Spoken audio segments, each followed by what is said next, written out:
28 Ramadan. Bagi orang yang membaca Al-Quran ataupun bertilawah Al-Quran ataupun tadarus Al-Quran, mungkin dia sudah hampir sampai ke penghujungnya. Dan menjadi sunnah Nabi SAW untuk dia menghatamkan Al-Quran. Nabi SAW menghatamkan Al-Quran bersama dengan Malaikat Jibril sekali dalam bulan Ramadan.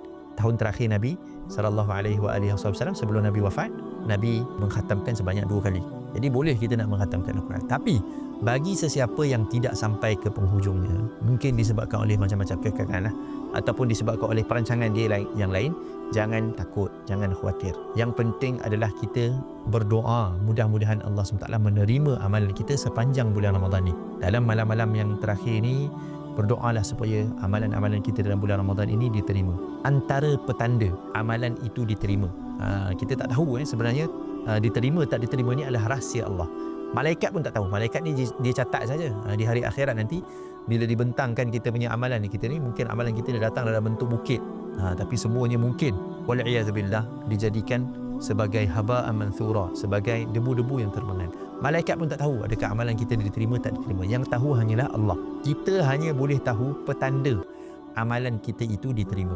Antara petanda amalan kita itu diterima ialah kita masih lagi diberi taufik dan hidayah. Selepas selesai daripada bulan Ramadan nanti, kita masih meneruskan amalan-amalan yang kita buat di dalam bulan Ramadan. Kalau kita masih lagi buat dalam bulan yang biasa, amalan-amalan yang kita buat dalam bulan Ramadan ni, tak kiralah bacaan Quran kita, tilawat Quran kita, tadabbur Al-Quran kita, tadarus Al-Quran kita, sedekah kita, puasa kita, dalam bulan-bulan yang lain selain daripada bulan Ramadan, itulah antara petanda yang kuat, yang besar menunjukkan kata kita amalan kita dalam bulan Ramadan itu diterima. Tetapi itu sebab bila sebut bertanda kan, tetapi masih lagi kita kena berharap kepada Allah SWT, kena memohon kepada Allah SWT, masih lagi kena ada perasaan khawatir Allah SWT tidak menerima.